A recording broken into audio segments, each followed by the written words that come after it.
Hey guys, this is part 2. If you haven't checked out part 1, go check that out first. How long has it been? Her clothes were white when she flew. Oh! Don't be too rough. You've got spikes all over your body. Remember that Avatar: The Last Airbender episode, Zuko Alone? This is Daenerys alone. I wouldn't go wandering if I were you, Daenerys. Shh. Oh, no. Dothraki. Oh. Holy crap, they came fast. What are the chances of them finding one ring in the middle of all of this, though? Why are they parading around her? Because it looks cool. That's the right answer. Maybe I shouldn't look at this as a bad thing. Knowing her, she's going to control all of them by the end of next season. She is close to broken. I have sinned. Oh, wow. I see that now. If your grace has given honest testimony, your trial will prove your innocence. Trial. I have Trial. confessed. To a single sin. Others you have denied. Oh, you don't gotta be that rough, do you? Oh, Jesus. I don't like seeing anybody suffer, even someone I dislike. I don't think I'll ever enjoy seeing someone suffer. Is she bleeding? They cut her? How is this okay? Shame. Lancelot didn't have to do this? Shame.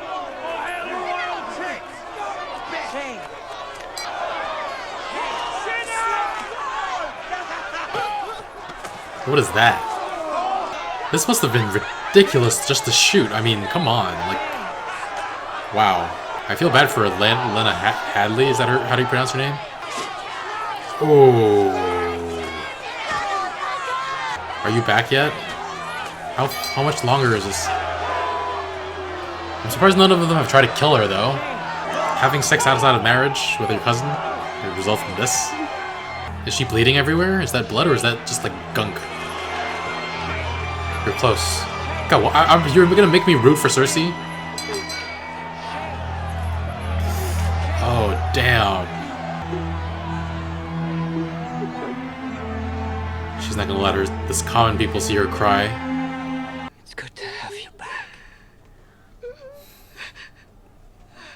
Kevin Lannister might even regret not trying to help her in some way.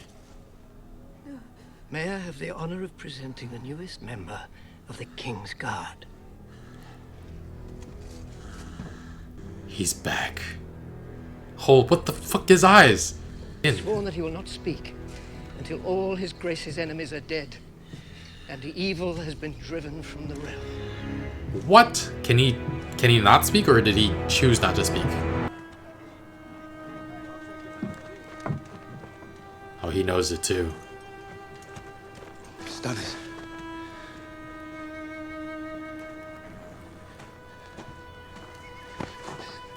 Meereen. The princess. Should have snuck her out. Everything else be damned. Treason be damned.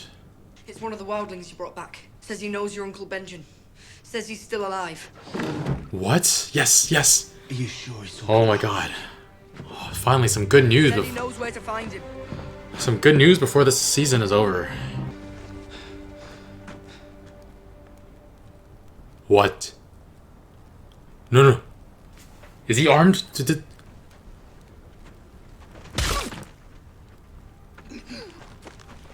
for the watch?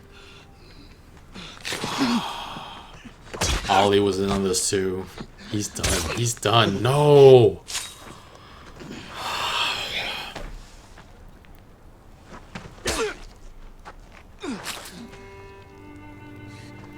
For the watch.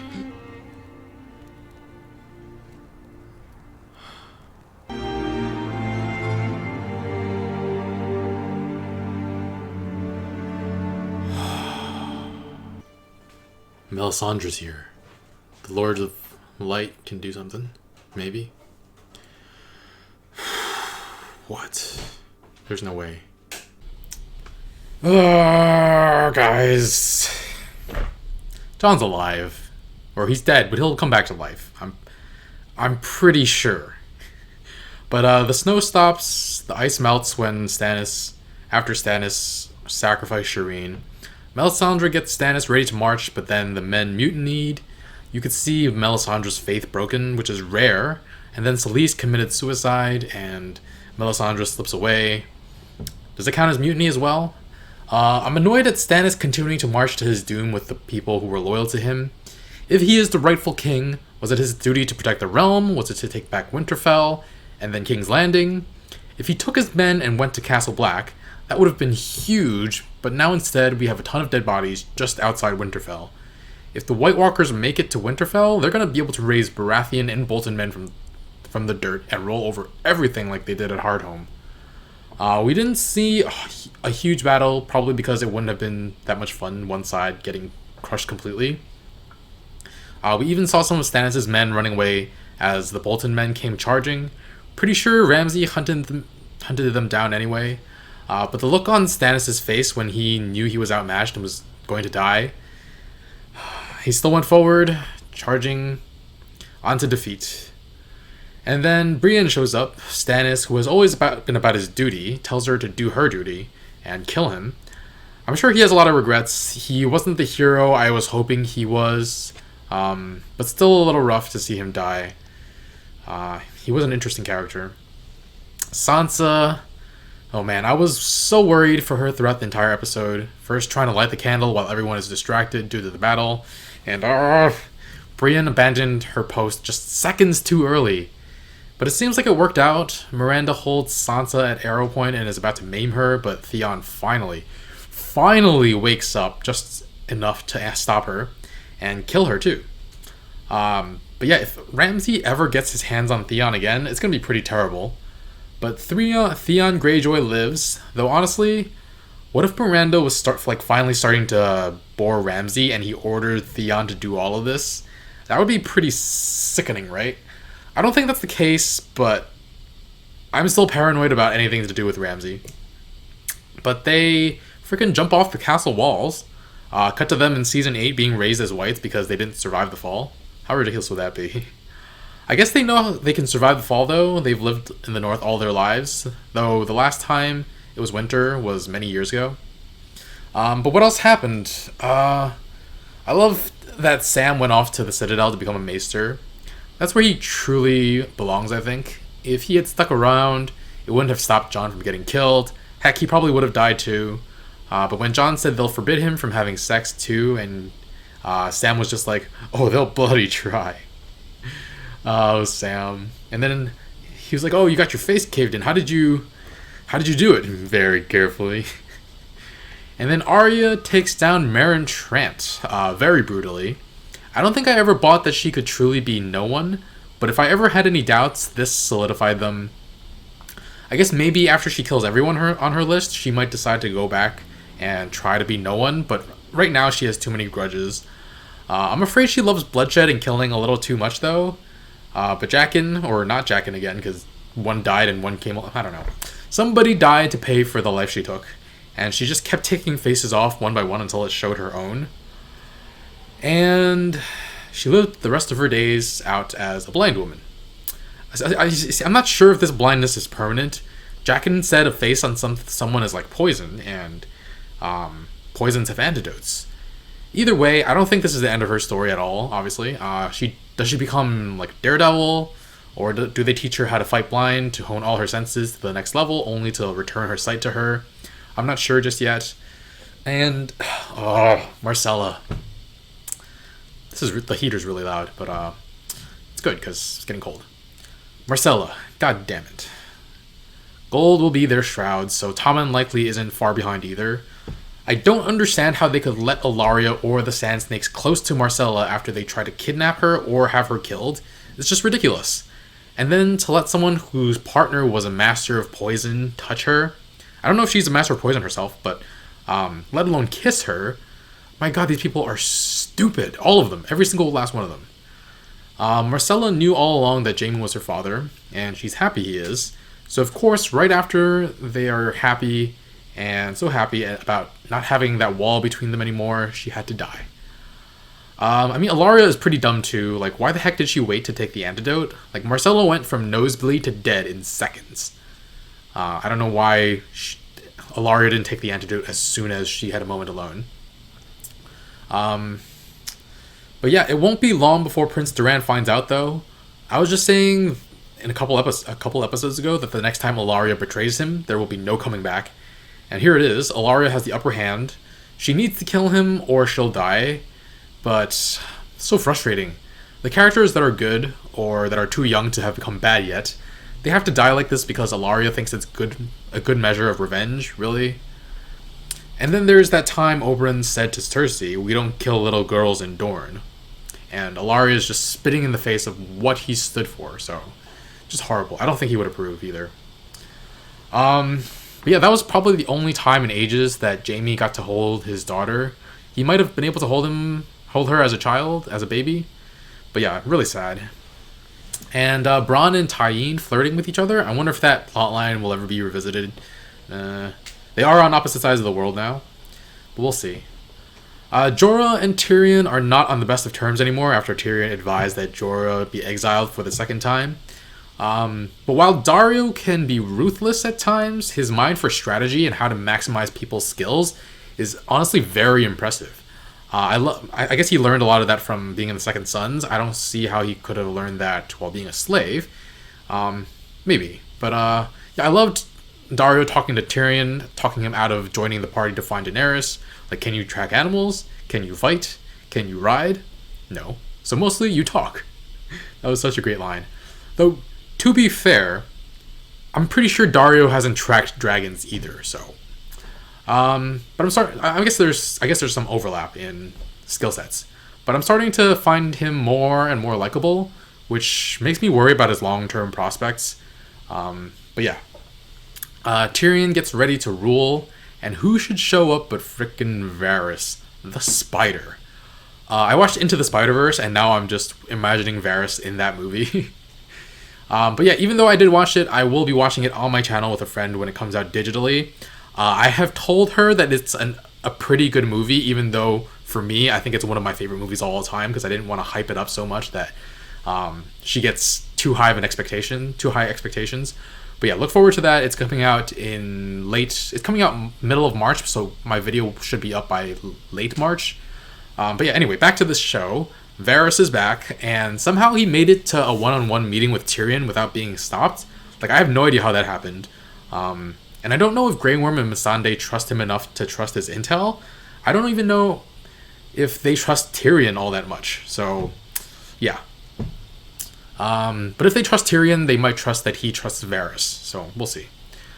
We see Daenerys out with Drogon. He's too injured to fly back, and Daenerys' clothes were white the last time we saw her, and now they're like blue and gray, so I don't know how long they've been gone. Maybe it's from the dirt on Drogon? I don't know. But as soon as she leaves Drogon to look for food, she's immediately surrounded by Dothraki and taken captive. I don't know if Drogon's in any place to take on that many Dothraki warriors. Do they have any ranged weapons? Do they have spears at all? I know they have that curved blade that I forgot the name of. But yeah, things really do come full circle, don't they? Daenerys back with the Dothraki. Though I don't think she'll be their prisoner for long. There's only one way this ends, with her leading a Dothraki army across the sea. I don't know how, but she always finds a way to get unlikely people on her side. I don't think she can leverage her status as Khal Drogo's widow into any power, but some way, somehow, she'll get them on her side. She leaves a ring in the ground for her friends to find, but what are the chances of someone finding it in the middle of, like, this huge plain? They're gonna have to be extremely lucky, which, of course, they will because of the plot. But meanwhile, Cersei, she's broken and willing to play along for now. I don't know if it matters if the High Sparrow believes she's repentant or not. I think what's important to him is that the people see her on the walk of shame and know that he is in power, and make the common people think that they're in power. Totally forgot that the mother is one of the 7 gods, so I couldn't have gotten the meaning of the title of this episode without remembering that.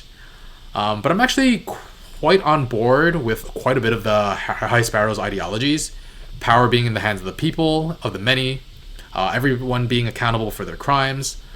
Because, yeah, the rich in the United States are not accountable for their crimes, honestly. But the reason I can't be on board with the High Sparrow is that I have extremely different ideas about what are considered crimes and what types of punishments are acceptable.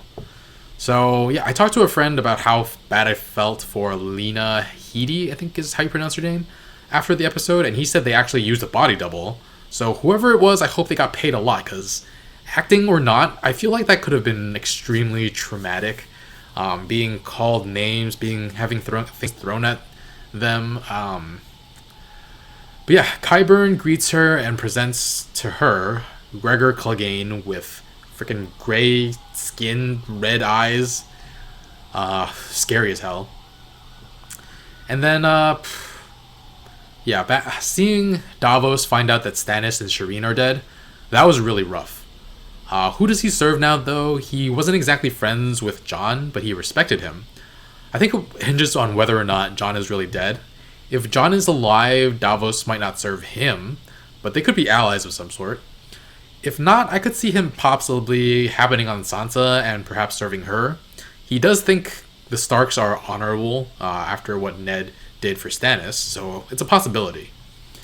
Maybe he'll go back up north and try to see Bran, though nobody really knows that he's up there besides besides Rickon. I don't think anybody knows that they're up north. But yeah, I thought there was so much bad stuff happening to everyone that we might get something nice at the end of the episode. So I totally bought into Benjen's, not Benjen's reappearance, a wildling saying that Benjen reappeared. I'm a damn fool. Jon should have listened to Stannis, give Alliser command of Eastwatch by the Sea, but Jon was saying that it's best to keep your enemies close. And Stannis replied, whoever said that didn't have many enemies, and yeah, throughout the season, Jon made too many enemies. He made a lot of allies too, but they weren't around. Keep your friends close too. That's part of keep your friends close. But no, all his friends are gone except for Ed, and all his enemies are close. I don't want to believe that Jon is done for. After I theorized that he might be the son of Rhaegar and Lyanna.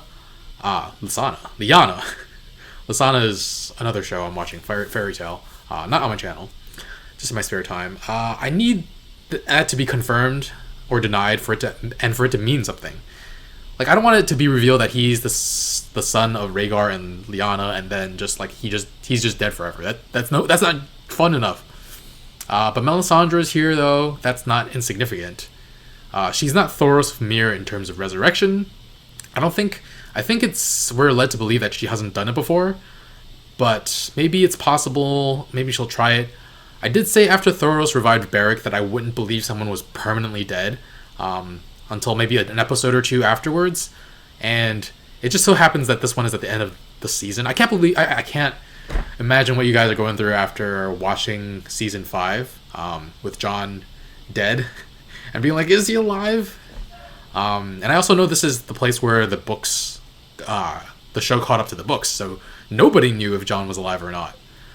But yeah, I did say that I won't believe that anybody's dead for a few episodes, especially if there's a follower of the Lord of Light nearby.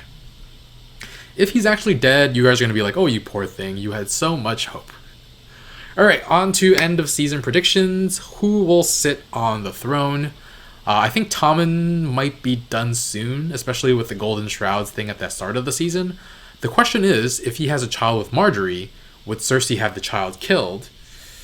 Actually, I've kept asking like who will sit on the throne next, but I think the more important question is who will have control of the throne next. Because for 4 seasons, I've been asking who will sit on the throne, but it's largely inconsequential. It's about who's in power next. And it was Tywin for a long time, and then it was Cersei. Now it'll be a battle between her and the High Sparrow, and any move Cersei makes against them has to be in secret, or she'll be dragged back to a dungeon.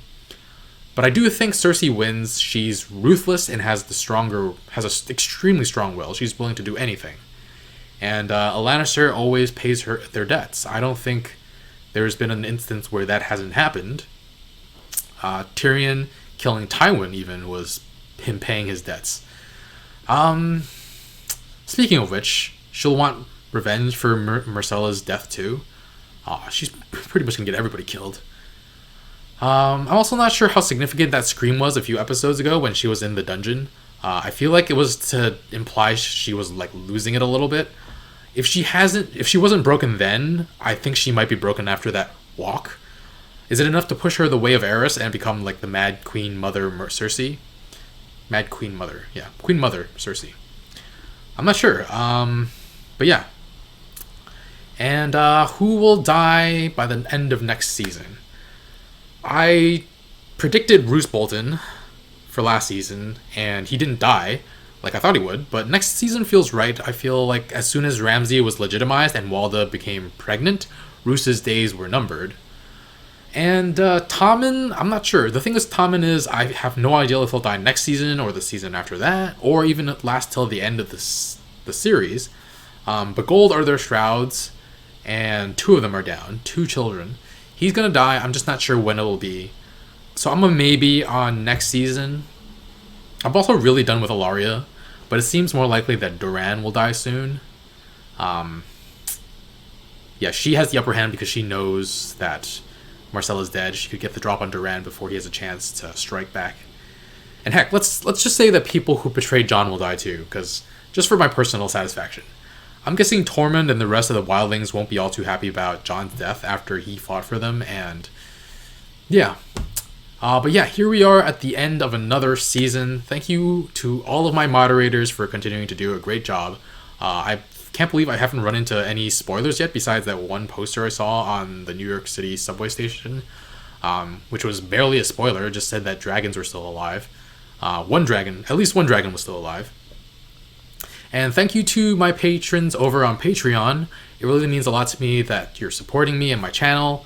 I have big plans for this channel within the next few months. I'm actually going to start watching Stranger Things on my channel once a week on Sundays starting March 10th.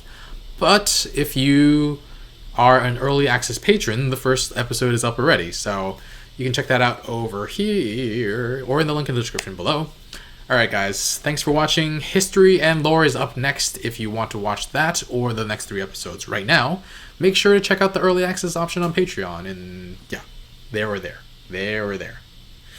Bye, friends.